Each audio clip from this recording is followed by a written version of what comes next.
Setiap orang punya mata hati. Fayakunu man yattabi'uhu li ajliha aksar. Li annalladzi yusahadu bi ainir ra'si yang qaridu bin qiradi musyahidihi. Walladzi yusahadu bi ainil aqli baqin yusahiduhu kullu man jaa ba'dal awal mustamirron. Sesuatu yang dilihat dengan mata kepala, setelah para saksi ini meninggal, maka setelahnya mencari-cari, bisa percaya bisa enggak. Tapi mukjizat yang disaksikan mata hati, siapapun percaya dan sampai ila yaumil kiamat. Dan tentu Quran lebih unggul dalam hal ini. Dan insya Allah kita semua adalah ahli Quran. Yaitu harus punya kesimpulan falamma tabayyana lahu qala a'lamu annallaha ala kulli syai'in qadir. Sebagian ayat wa li ta'lamu annallaha ala kulli syai'in qadir wa annallaha qad ahata bi kulli syai'in ilma. Itu kenapa mukjizat Al-Qur'an dasar. Itu yang gampang-gampang ya, melihat nyamuk, unta, kerbau itu yang gampang. Anda tak naikkan kelas sedikit menjadi agak ilmiah. Misalnya begini, kamu ahli falak. Misalnya kamu ahli falak, misalnya kayak Batu Rehan ya. Itu pasti tahu kalau matahari dan rembulan dibikin Allah itu asyamsu wal qamaru bi husban. Bahwa matahari dan rembulan dibikin ini untuk hisab. Walladzi ja'ala syamsa diya'a wal qamara nura wa qaddarahu manazila li ta'lamu 'adadas sinina wal hisab.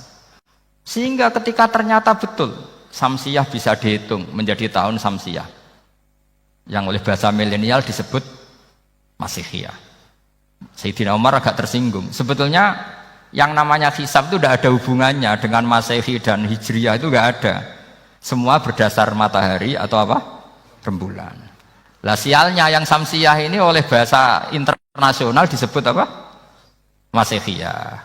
Makanya Sayyidina Umar marah terus bilang ya sudah kalau gitu Qamariyah bikin apa?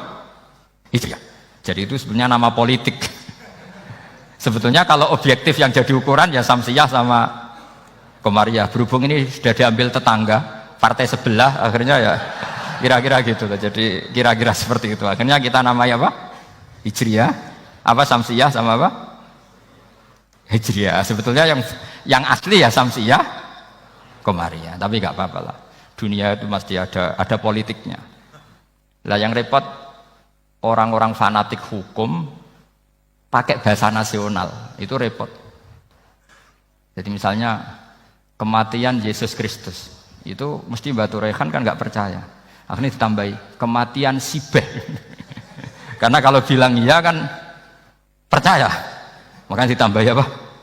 Sibeh. Karena menurut orang Islam berkeyakinan Nabi Isa itu nggak terbunuh, maka ditambahi apa? Sibeh. Saya dulu pernah usul. Karena beliau itu kalau manggil bahasa itu bude, jadi saya pernah sowan usul. Mbak ditulis gini saja, Mbak. Kematian Yesus dalam kurung katanya. Tapi mungkin terlalu vulgar ya. Jadi akhirnya dibikin apa? Sibeh ya. Di kalender Kudus kan apa? Sibeh ya, ditambahi Sibeh. Ya nggak apa-apa lah. Yang penting keyakinannya masih benar gitu. Jadi masih benar. Kalau usulan saya terlalu ekstrim, masa dikasih apa? Katanya. Ya karena memang begitu kan, kita berkeyakinan Nabi Isa itu gak terbunuh. Wa ma qataluhu wa ma sholabuhu walakin syubbihalahu. Jadi ini saya teruskan, ini paling masih seperempat jam ini. Kalau kelamaan sampai dolim itu ganggu kiai lama-lama. Saya tadi sudah bilang sama panitia. Orang Indonesia itu gak sopan. Kalau suka kiai itu didatangkan, itu agak masalah sebetulnya. Dalam etika itu masalah. Kalau seneng kiai ya sowan ngaji. Jangan sowan di dalam, itu ganggu ya. Sowan ngaji saja. Dulu Imam Malik itu anaknya raja itu. Imam Malik itu seangkatan dengan Harun Ar-Rasyid. Makanya jangan berharap kalau saya gampang diundang. Bukan karena saya sombong, memang etikanya seperti itu. Jadi Imam Malik diminta datang ke istana untuk ngajar anak-anaknya Harun apa? Ar-Rasyid. Masyhur Imam Malik tersinggung terus kata bang, al ilmu yu'ta la ya'ti. Ilmu itu disowani bukan sowan. Akhirnya Harun Ar-Rasyid minta anak-anaknya datang ngaji ke Imam Malik. Itu anak presiden. Imam Malik berani, al ilmu yu'ta la ya'ti. Tapi kalian beruntung karena saya hormat sama mbah-mbah saya di sini. Wong makom buyut saya itu ya berarti apa ya?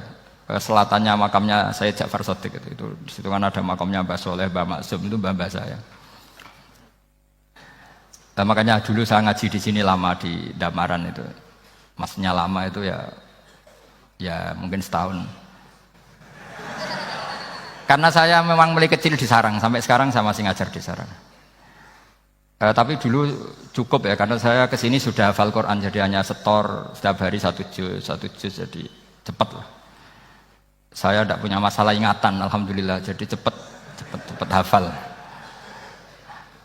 Saya terangkan lagi ya, ini penting ya, masalah mukjizatnya Quran. Selama ini orang tuh mau bilang tok, mukjizatnya Quran itu dahsyat, tapi nggak bisa menerangkan. Itu masalah. Makanya kita harus bisa menerangkan mukjizatnya Al-Quran dahsyat itu apanya. Yaitu tadi, tongkatnya Nabi Musa hanya disaksikan oleh orang yang di era itu. Toh tujuannya mukjizat adalah diakui kemudian orang menjadi iman. Lalu Rasulullah SAW beliau sudah intaqala ila rafiqil a'la. Tapi konsepnya Quran menjadikan orang yang nggak ditunggui beliau tetap iman ila yaumil kiamah. Itu yang maksud fa'arju an akuna aktsarahum tabi'an yaumal kiamah. Mukjizat saya itu cukup Quran kata Nabi, dan dengan mukjizat itu orang akan iman ila yaumil kiamah. Caranya seperti ini. Karena tadi sedahsyat-dahsyatnya mukjizat tujuan utama orang terdikte supaya ikrar ngakui kudrohnya Allah. Lah ngono kok ngenteni tongkat sakti lah opo? Cukup deloknya mau. Paham nggih? Jelas ya? Alhamdulillah mau naik kelas ini sudah benar ini sudah benar. Terus kedua begini, kedahsyatan Quran lagi. Quran itu bisa merunut, mentartibkan logika. Bahkan logika ini logika yang universal. Siapa saja merasakan logika itu. Misalnya begini. Dulu orang kafir itu punya Tuhan banyak. Tentu yang dipertuhankan ya mana? Yang dipertuhankan itu banyak. Karena pikiran mereka urusan banyak, problem banyak, ya Tuhannya harus banyak. Ada BPKB 3D kan, istri cerewet, macam-macam lah, itu kan. Problemnya banyak, maka Tuhannya harus banyak. Karena Tuhan itu maknanya penyelesai masalah. Sehingga kalau masalahnya banyak, Tuhan harus banyak. Ketika Rasulullah membawa konsep satu Tuhan, mereka janggal. Makanya mereka bilang, aja'alal alihata ilaha wahida inna hadza la syai'un ujab. Masa Tuhan satu? Ini aneh, nggak bisa. Tuhan harus banyak, karena masalah kita banyak. Itu terpatri, di otak mereka terpatri. Lalu Nabi dengan santai diajari Allah menerangkan.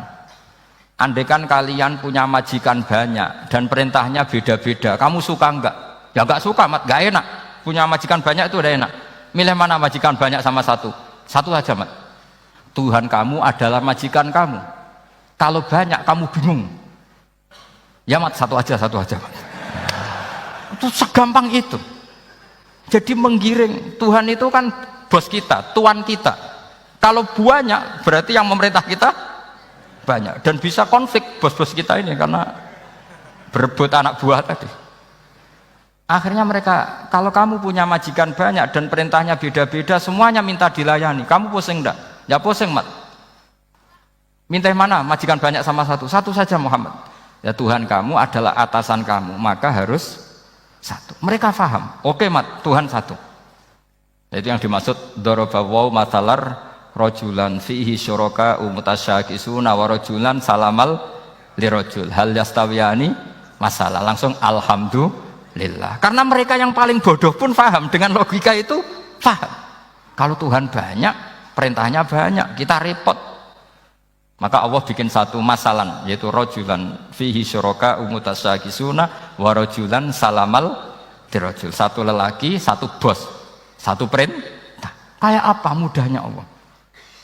Kemudian mereka tetap menuhankan Lata, Hubal, dan Uzza.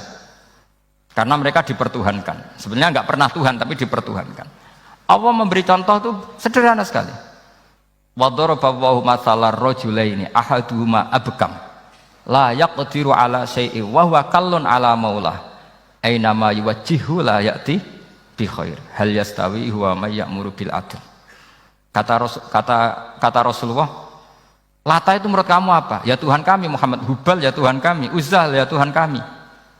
Lalu kalau mereka kotor, ya saya mandikan. Kalau hidungnya coplok, ya saya tata.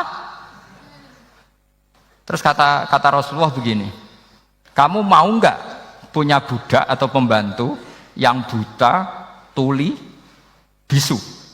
Kamu mau nggak punya pembantu loh ya, pembantu itu budak zaman dulu. Kamu mau nggak punya pembantu yang buta, yang tuli, yang bisu? Wah gak doyan mat, nggak apa pembantu ngono itu.